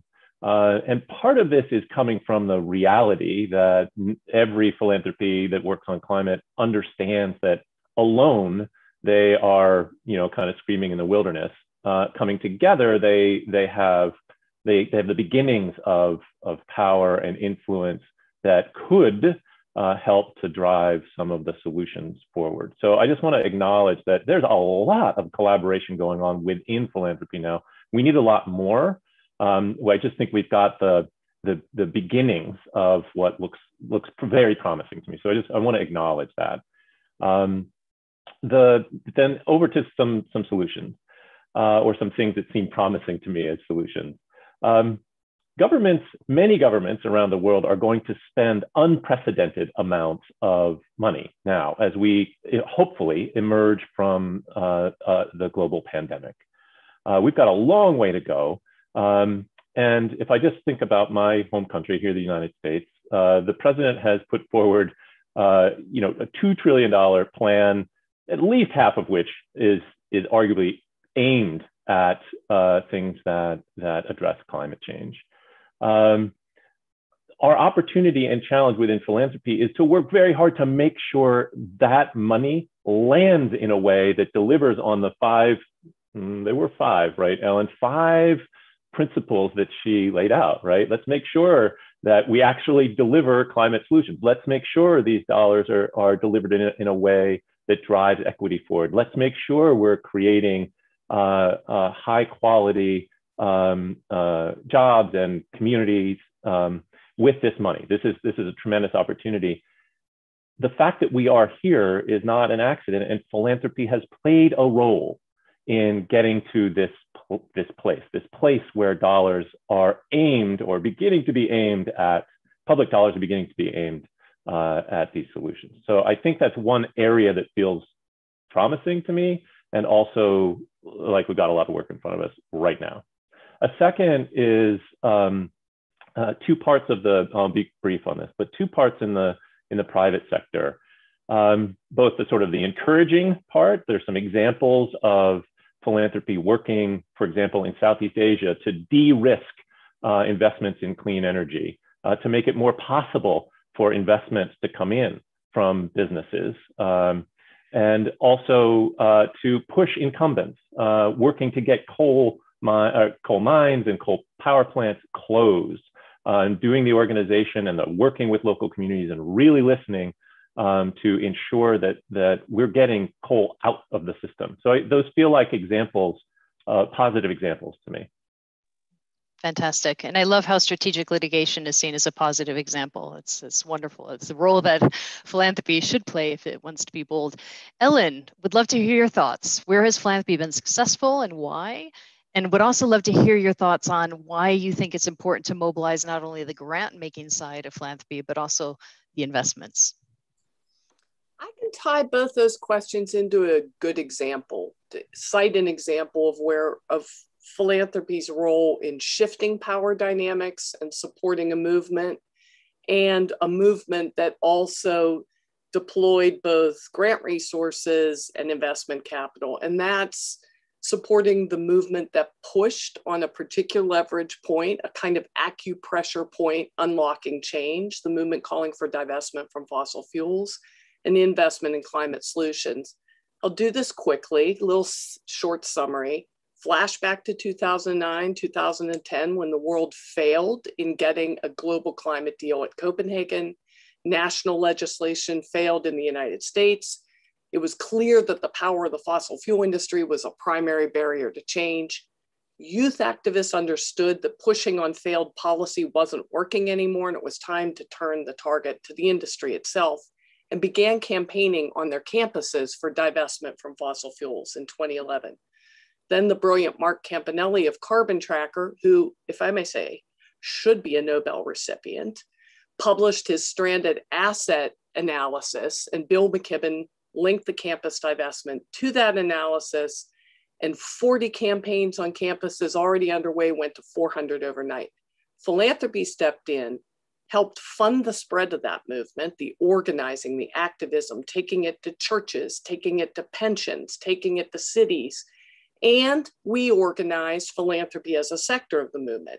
And the reason for doing that was not to look at ourselves and say, aren't we great that we're committing to divest? It was to say that using our investments, we could help drive the market for fossil-free products.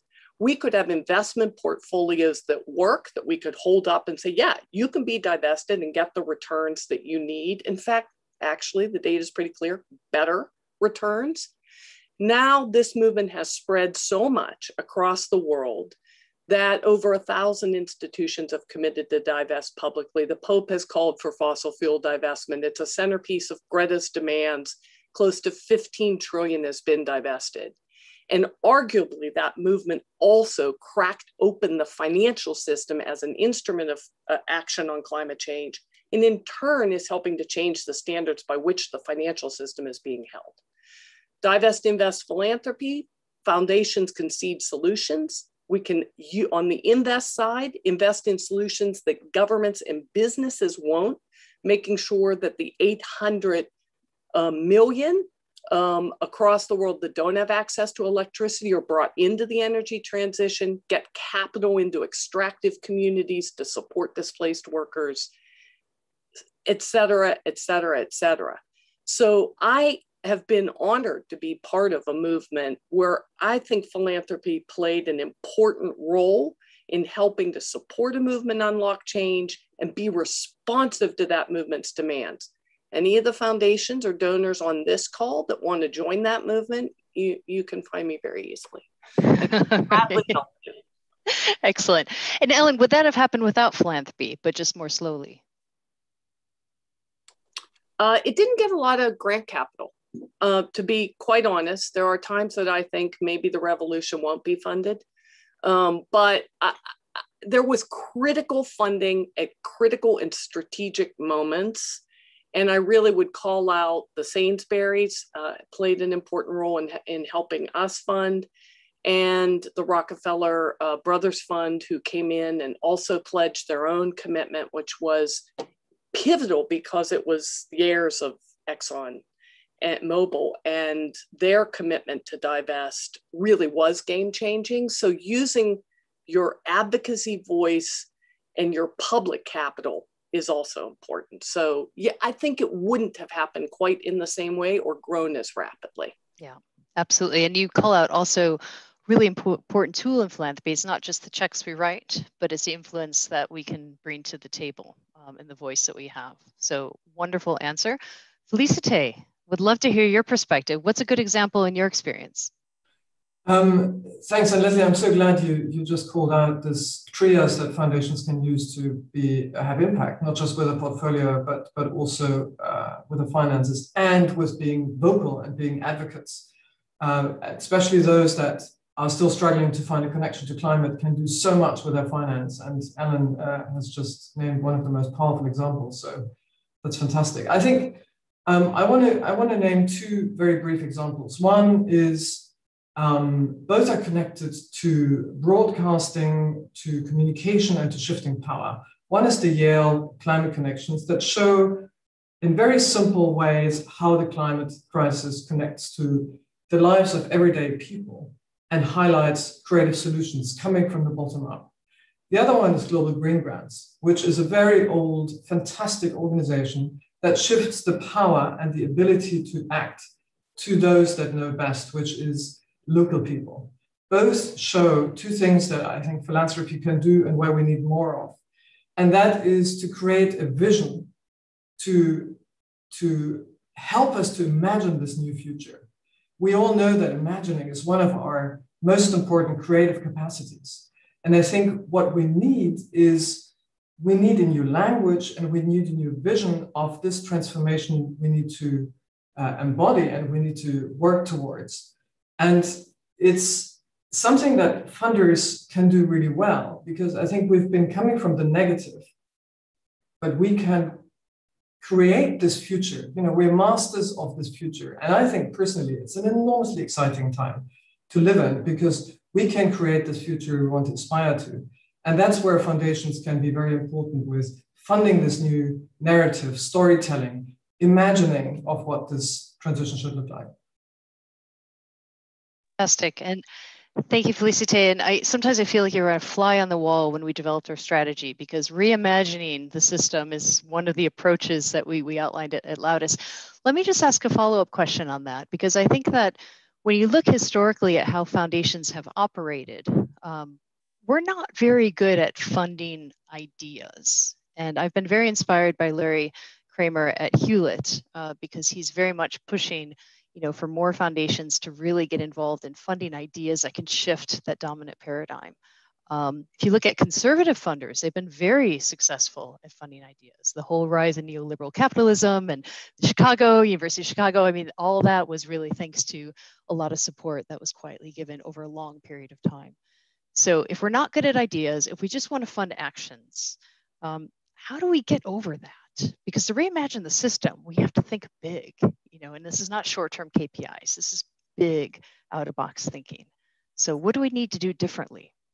I think we need to take the time to really realize that this imagining is crucially important, because we are being driven so much from a short-termism of reacting and acting and setting example. And this is a messy future. Nobody knows how we should get there. And I think we're not taking enough time to listen to those that are at the receiving end, so to speak.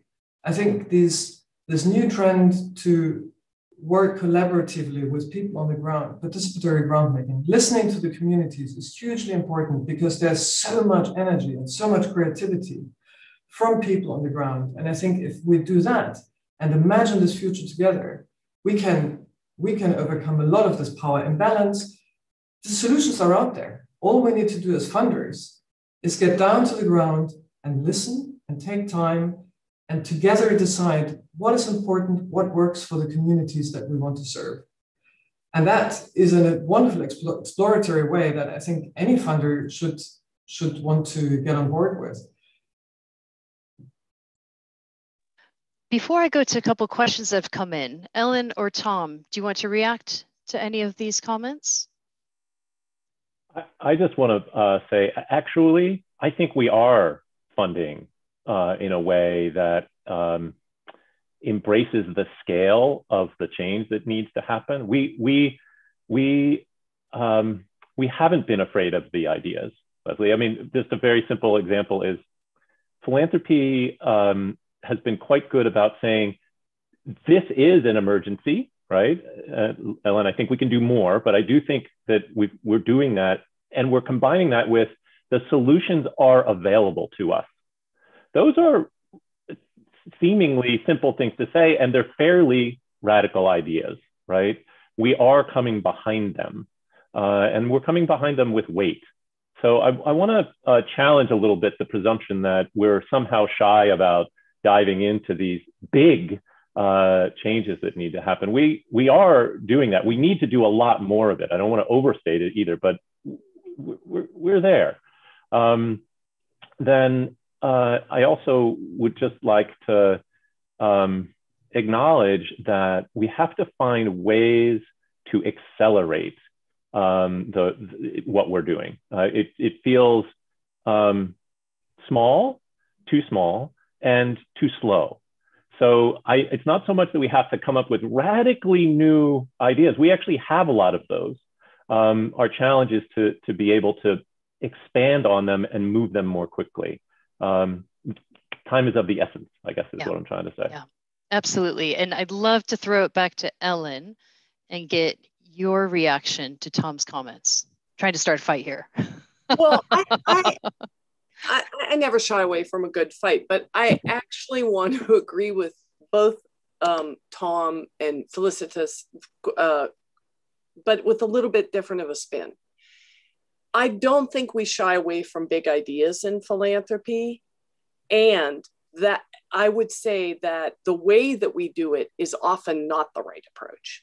Often we put a lot of money into big idea generation or big academic system, analysis.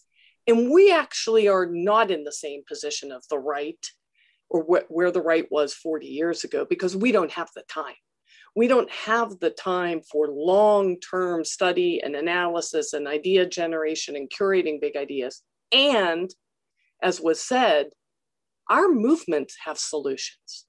And there is something that's really wrong about us thinking that we can generate the big ideas and the solutions. Our movements have solutions, and our movements are calling for intersectional solutions and are organizing at a scale that has not been seen in this world for 40 or 50 years. What I think we're called to do is to listen and to fund those movements to achieve those solutions at scale. And I will go back to saying, if you're sticking with your 5% and growing your endowment year in and year out, when money is needed to push those solutions and get them to scale, shame on us. We have a responsibility to put our money to play. And our investments, whole nother piece of that. But just the sheer amount of funding is not enough. Bring it, bring more, bring till it hurts, and maybe spend down, because more wealth is being created every day.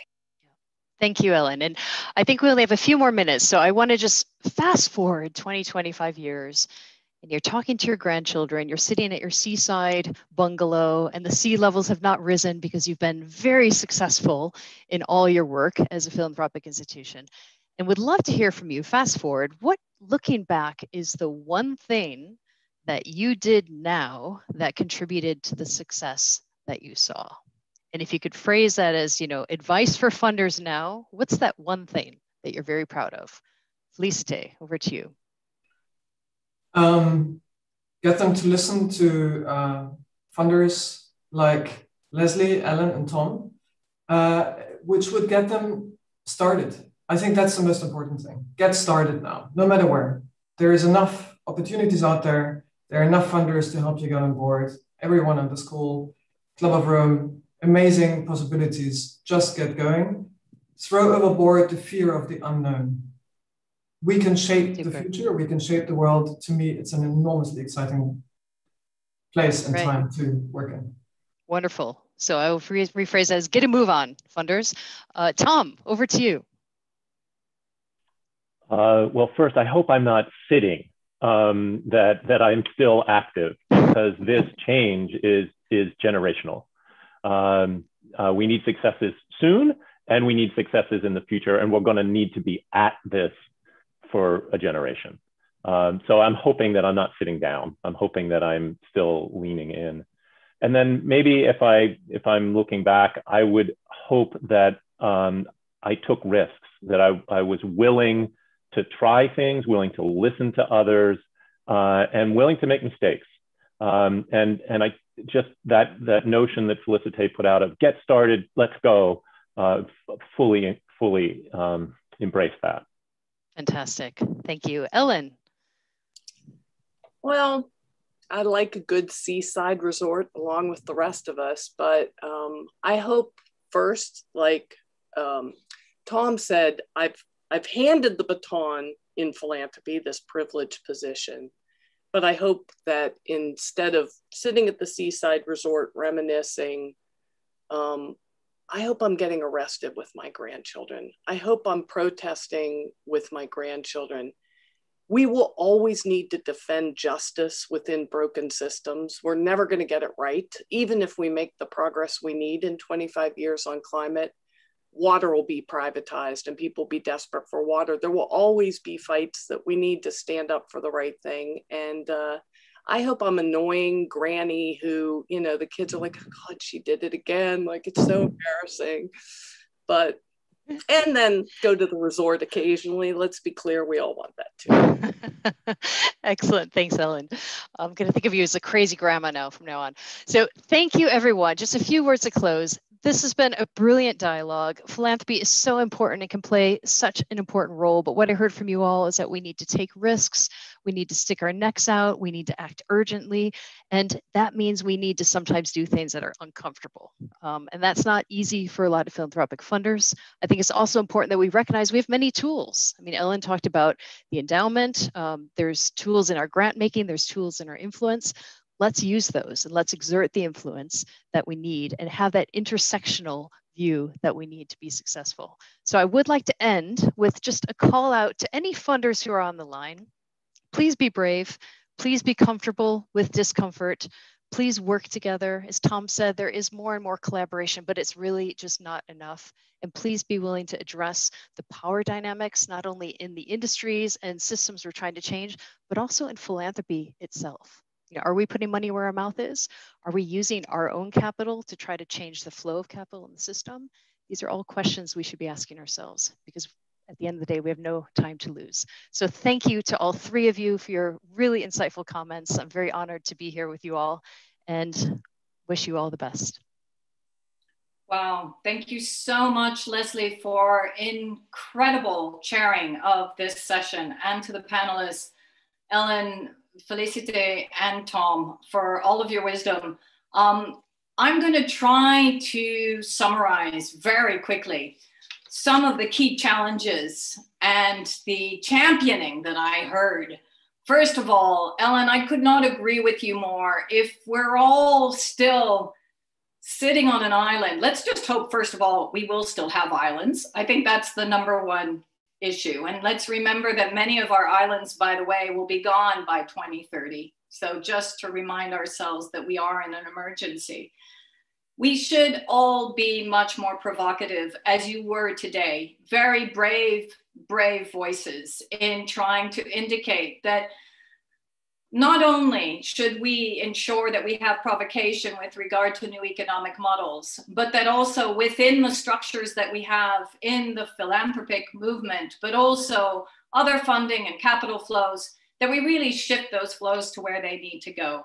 We heard about the need, and thank you, Felicite, for bringing this up, because it is my key call to action and calling a spade a spade. We have to shift from the ego to the eco. And this very much builds on what we were all asked to do today when we started with our transformational economics panel, which was to think about convergence versus divergence. And what we heard in the first part of our discussions with some transformational economics, but also multidisciplinary thinkers, was that we need to think about a grand Marshall Plan.